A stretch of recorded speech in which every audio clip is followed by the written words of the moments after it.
Let's get straight to our headliner this morning. Republican Senator Tom Cotton of Arkansas. He's the author of the book Sacred Duty and a member of the Armed Services Committee. Senator, good morning, and great to have you in America's Newsroom this morning. Thank you. Good morning. So is the pressure we're putting on Iran working?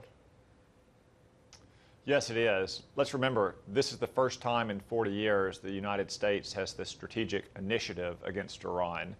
We've imposed crushing sanctions on them over the last 13 months since President Trump withdrew from the nuclear deal. That's brought their economy into a recession, and with the new oil sanctions, as well as the sanctions President Trump announced yesterday, they could be heading to into a depression.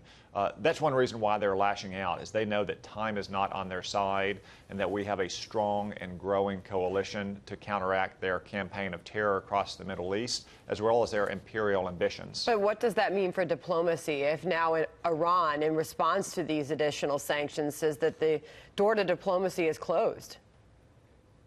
Well, they may say that, Sandra, but ultimately Iran is facing fewer and fewer choices. As we heard earlier, they have a lot of mouths to feed in Yemen and Syria and Lebanon and Iraq for supporting terrorist groups like Hamas and Hezbollah, or rebels trying to gain power in Yemen.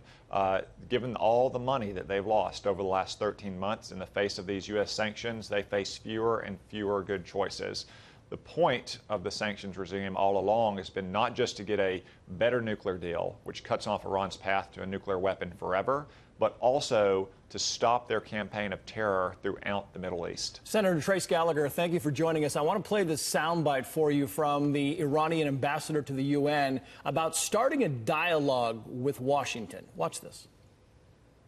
You cannot start a dialogue with somebody who is threatening you, who is intimidating you. How can we start a dialogue with somebody whose primary preoccupation is to put more sanctions on Iran? So you have the Iranian foreign minister saying, look, diplomacy is dead. You have John Bolton coming out saying they just need to walk through that door. And then you have the Iranian president saying, well, we could if they would lift the sanctions. I mean, they're not in a very good position to negotiate right now. No, that's the whole point of the maximum pressure campaign. Iran is in one of the weakest positions it's faced in 40 years. The maximum pressure campaign, again, has brought their economy to the precipice of a depression. And that's the way you get negotiating leverage into going into any kind of diplomatic negotiation. They may say things now like the door to diplomacy is closed, you can't negotiate with someone who's putting sanctions on you. But history belies those statements, and common sense says that Iran ultimately is facing a tighter and tighter set of boundaries around its behavior as we crush its economy. An opinion piece in the Wall Street Journal this morning by Walter Russell Mead, Senator, writes this: the key to the president's Iran policy is that his nose for power tells him Iran is weaker and the U.S. is stronger than the foreign policy establishment believes. What Mr. Trump wants is a deal with Iran that matches his sense of the relative power of the two countries. How do you respond to those who criticize the president's prudence here and perhaps interpreted that as weakness? Well, Walter Russell Mead is right that the United States has much more power than Iran does. That's always been the case since we're the world's superpower, but it's especially the case over these last 13 months as the sanctions have taken hold and as the United States continues to grow in our production of oil and gas. It gives us so much more leverage against Iran than we had 10 or certainly 20 years ago. So there's no doubt that we are negotiating for a position of strength.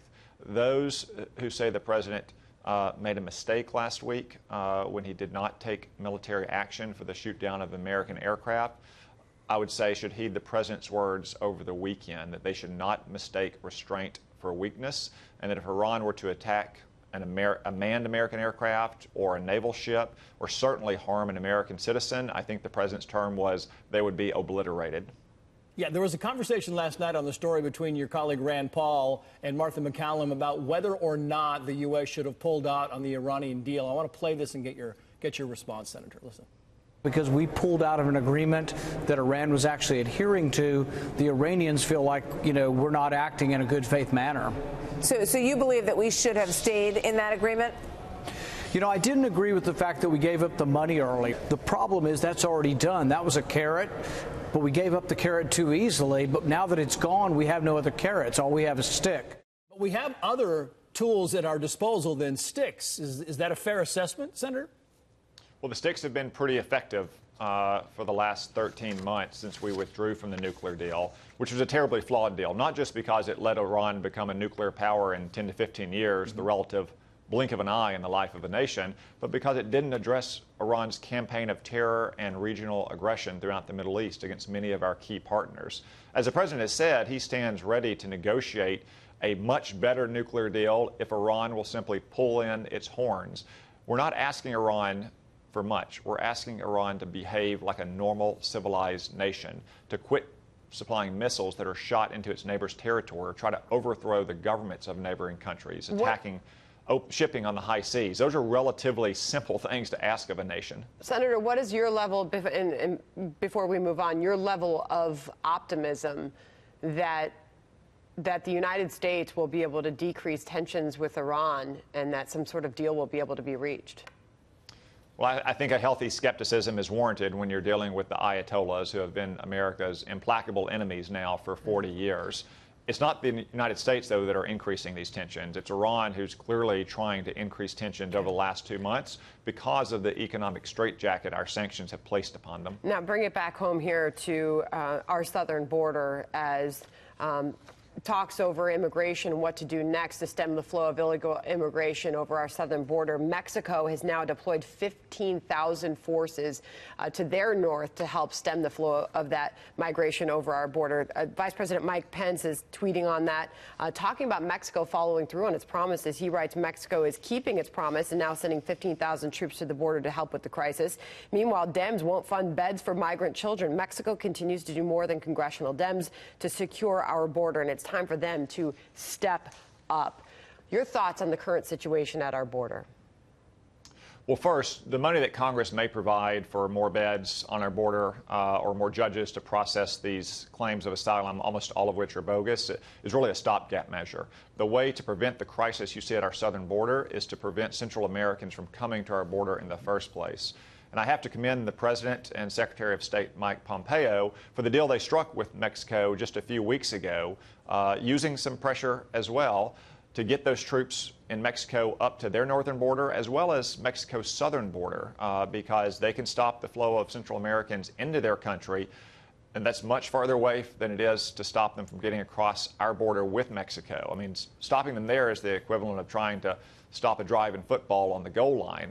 Stopping them on Mexico's southern border is like stopping them on the opponent's side of the field. And Senator, but that's the ultimate solution to this crisis. And I don't think people have understood enough that Mexico does not want to do this. I mean, they sent 6,500 troops, as you say, to the southern border with Guatemala and Belize, and now 15,000 troops to the north.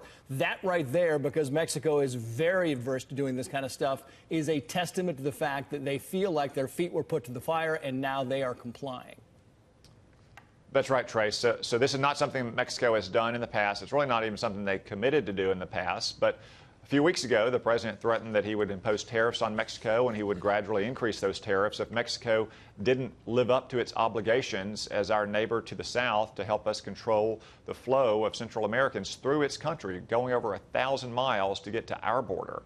Because of the negotiations the president and Secretary Pompeo engaged in, we've seen Mexico finally taking some real steps to try to defend their own sovereignty, which is a means to protecting our sovereignty at our southern border. What impact did the president's threat of tariffs have on this situation? I don't think you can deny the impact it had. I mean, he threatened those tariffs, and Mexico sent a high-level delegation straight to Washington, and within a matter of days, they had made many new commitments, not just these troop deployments, but also trying to keep more of these migrants in Mexico while they process their claims of asylum, which, as I say, are mostly bogus. And now you're seeing them deliver on those promises, in part, again, because of the president's threat of tariffs against Mexico. Well, that promise was made June 7th, and they had a period of 45 days to follow through on that. Looks like they're moving in that direction. We'll see how that all ends up. Senator Tom Cotton, appreciate you coming on America's Newsroom. Thank you. Thank you. Thank you, Senator.